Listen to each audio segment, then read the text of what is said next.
Rises with this DD rune. Just can't get on top of anyone. Crit, save for the moment. Now looking to take down RTZ. Gets double crit in a row. Making a third. Rises gets the triple kill. Unbelievable. They call GG. BNY have won. What's up, everybody, and welcome back. I just want to say thank you so much for all the love on last week's video. It was absolutely ridiculous. It means the world to me. And before we jump back into the action, I just want to say to go check out my Twitch channel once again. The link for that is in the description down below. You can catch all of these games live from there.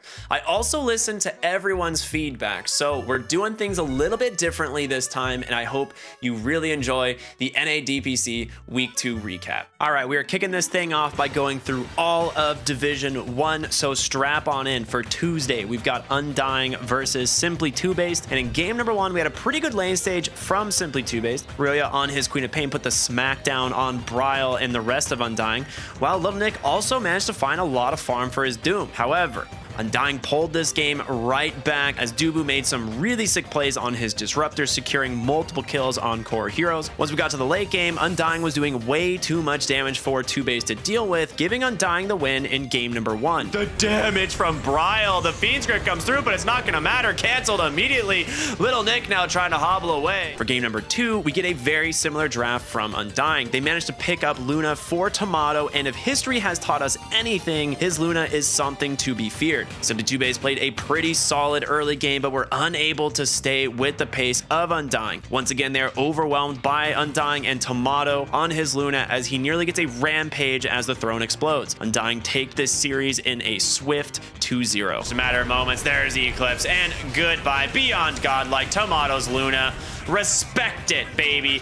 Put some respect on that name. For Wednesday, we have the upper division doubleheader of Black and Yellow versus Evil Geniuses and Arkosh versus Wildcard. And I'm sure a lot of you have heard about this first series, so let's just jump into this. EG, game 1, off to a really good start. They come out of all 3 lanes on top, but Black and Yellow managed to keep pace on the PA thanks to the Empower Battle Fury build. EG took a really early lead around the map, but never really felt like Black and Yellow were out of the game completely. A huge swing at the Roche pit was the first sign that Black and Yellow were in fact the ones really on top this game. Arteezy ended up buying a Divine Rapier and they smoked up for one final fight. The fight looked hopeless for Black and Yellow as the PA was falling fast and ended up at 65 HP, but Rises, he jumped to Arteezy, getting 3 crits in a row, killing off the Terrorblade, lifestealing back to full health. EG dropped an immediate GG, and Black and Yellow take game 1 of the series. Rises with this DD rune, just can't get on top of anyone. Crit, save for the moment. Now looking to take down Arteezy. Gets double crit in a row. Making a third. Rises gets the triple kill. Now for game 2, we saw the continuation of a trend. Nightfall holding that top net worth position once again. He played so well on his Doom, always securing important kills on either the Tide or the Medusa. EG picked up some early BKBs and was able to outplay BNY in every single fight. And with no real way back into the game, BNY smoked up one last time to try and grab Roshan before the ults of Evil Geniuses came back off cooldown, but it just wasn't fast enough, and EG wiped them in the fight, securing themselves game number 2. It's the Doom, the Ravage, not going to connect onto really any of these cores, and Rises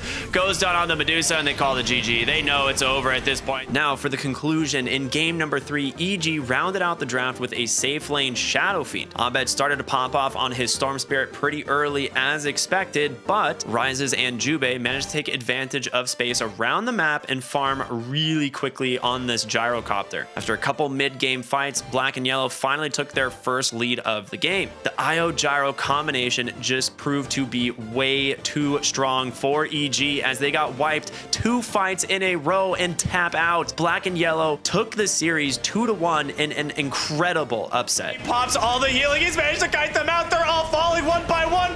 There's gonna be the Death Strike on the Shadow Fiend, canceling the ult. The GG comes out.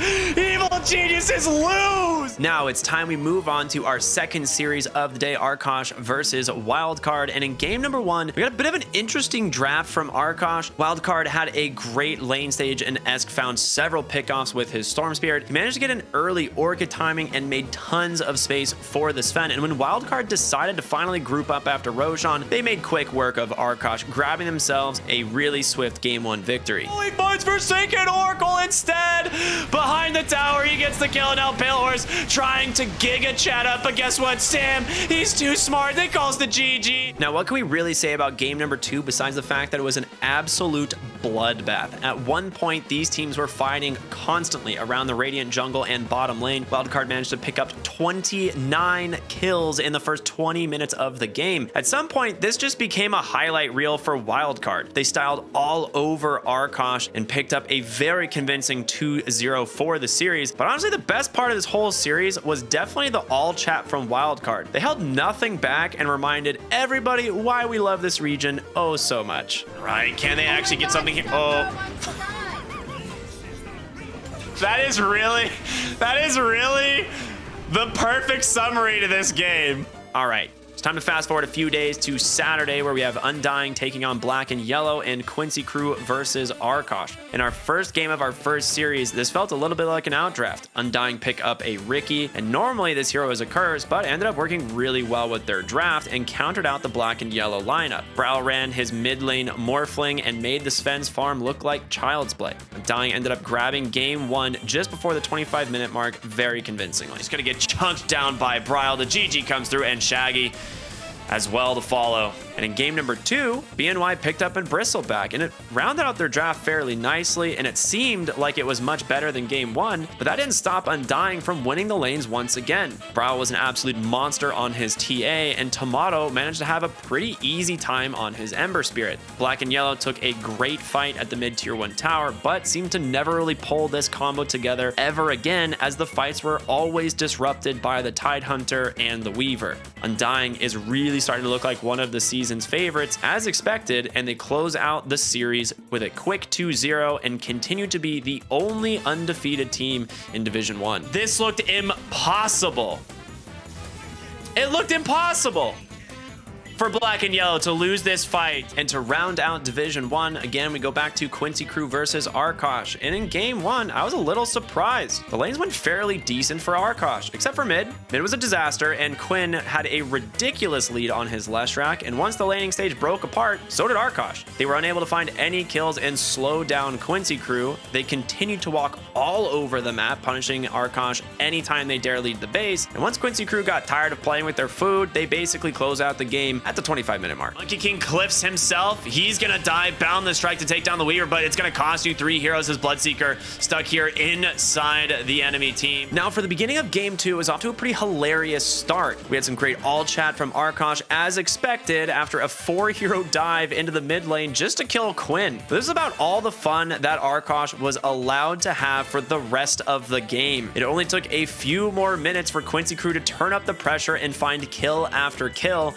This game ended up even faster than the previous, and Quincy Crew secured yet another 2-0 for their books as they now move to 6-1 for the season, just behind Undying. The signs from Quinn, he rejoins the fight.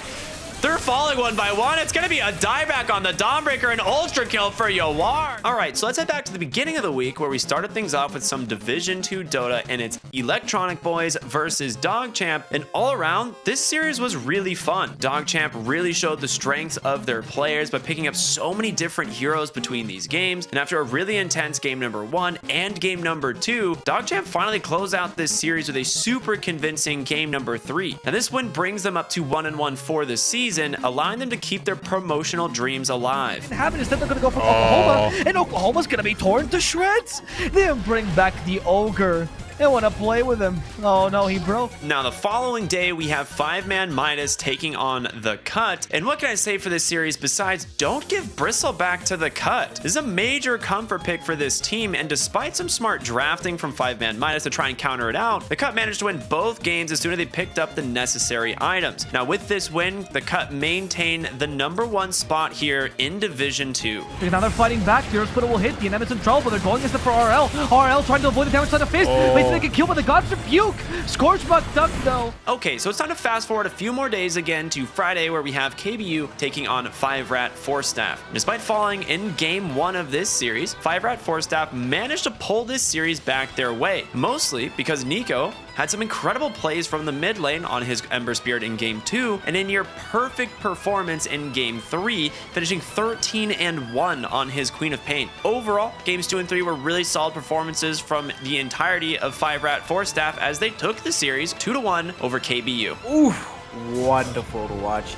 The Dodges first out. Dollar play was not going back with the X. He was like, nah, I can play myself out of this. All right, so it's time we finish off this week on Sunday, where we have Felt taking on Electronic Boys and DogChamp up against 5-Man Midas. And honestly, this first series was one of my favorites for the entire week. It had everything, and both teams played super well. Felt managed to take game 1, but struggled to deal with the Nature's Prophet in games 2 and 3. A very clever draft from Electronic Boys allowed them to siege the base incredibly fast. Just over.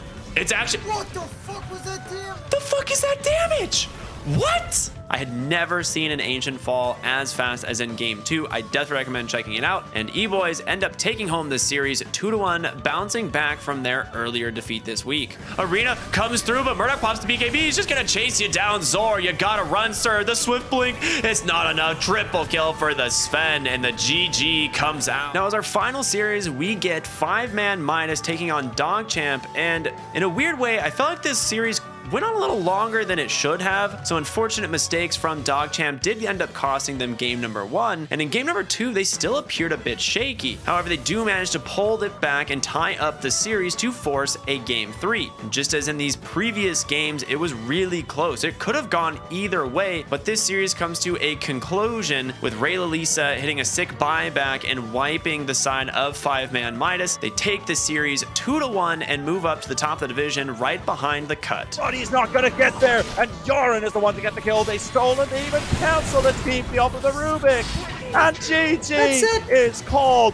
DogChamp have done it. That is it. Week 2 is officially under wraps. I just want to say thank you so much for watching the video. I hope you really enjoyed it. If you have any feedback or recommendations, please leave it in the comments down below. It really helps us improve the videos.